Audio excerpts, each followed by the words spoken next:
കൂടുതൽ വാർത്തകളും വീഡിയോകളും കാണാൻ ഈ ചാനൽ സബ്സ്ക്രൈബ് ചെയ്യുക. കൂടെ ബെൽ ബട്ടൺ അമർത്തുക. Please subscribe our channel. നമസ്കാരം. എല്ലാ മാന്യ പ്രേക്ഷകർക്കും ഈ ജ്യോതിഷ എപ്പിസോഡിലേക്ക് ഹാർദവമായ സ്വാഗതം.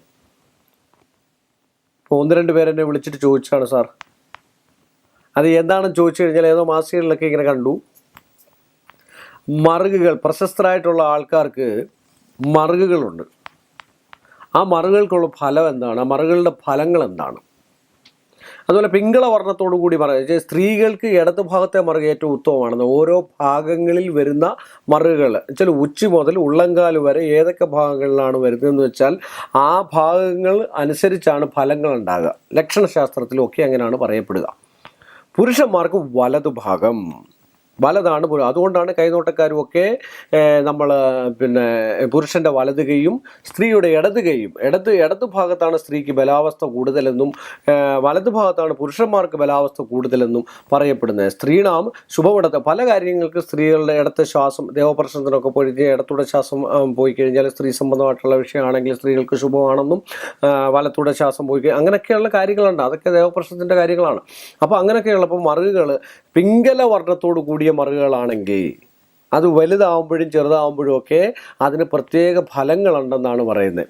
അതുപോലെ മുഖത്ത് വരുന്ന പ്രശസ്തിയുടെ ആർജിക്കുന്ന ഏറ്റവും വ്യക്തമായിട്ടുള്ളൊരു തെളിവാണ് സ്ത്രീകൾക്ക് മുഖത്തിൽ ഇടത്തു ഭാഗത്ത് വരുന്ന മറുക് അത്യുന്നതങ്ങൾ എത്തിച്ചെങ്കിലും അവരുടെ മാനസിക സംബന്ധമായിട്ടുള്ള വിഷയങ്ങൾക്ക്, അല്ലെങ്കിൽ ദാമ്പത്യ സംബന്ധമായിട്ടുള്ള വിഷയങ്ങൾക്ക് ചെറിയ കുഴപ്പങ്ങളും കാര്യങ്ങളൊക്കെ ഉണ്ടാകുമെന്നാണ് പറയപ്പെടുക.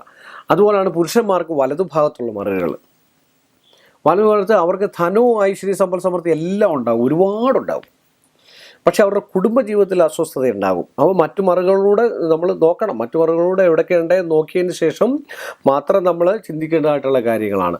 അതിന് നമുക്ക് പുസ്തകങ്ങൾ കിട്ടും. ലക്ഷണശാസ്ത്രം എന്ന് പറയുന്നത്, സാമുദ്രിക ശാസ്ത്രം, ഇങ്ങനെയൊക്കെയുള്ള പുസ്തകങ്ങൾ കിട്ടും. അതൊക്കെ എടുത്തിട്ട് സ്വയം നമ്മൾ മറ്റു രീതിയിൽ പറയുന്നില്ല, കാര്യം സ്വയം നമ്മളത് വായിച്ച് നോക്കി കഴിഞ്ഞാൽ നമുക്ക് അതിൻ്റെ ആയിട്ടുള്ള അവസ്ഥ നമുക്ക് അറിയാൻ പറ്റും. അതുപോലെ തന്നെയാണ് ഹസ്തരേഖയും സത്യസന്ധമായിട്ടുള്ളൊരു ശാസ്ത്രമാണ്. അതിനെക്കുറിച്ച് മറ്റൊരു എപ്പിസോഡിൽ നമുക്ക് വിശദീകരിക്കാമെന്ന് പറഞ്ഞുകൊണ്ട് ഈ എപ്പിസോഡ് ഞാനിവിടെ വൈൻഡപ്പ് ചെയ്യുന്നു.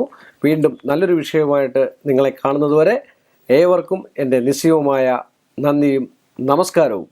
കൂടുതൽ വാർത്തകളും വീഡിയോകളും കാണാൻ ഈ ചാനൽ സബ്സ്ക്രൈബ് ചെയ്യുക.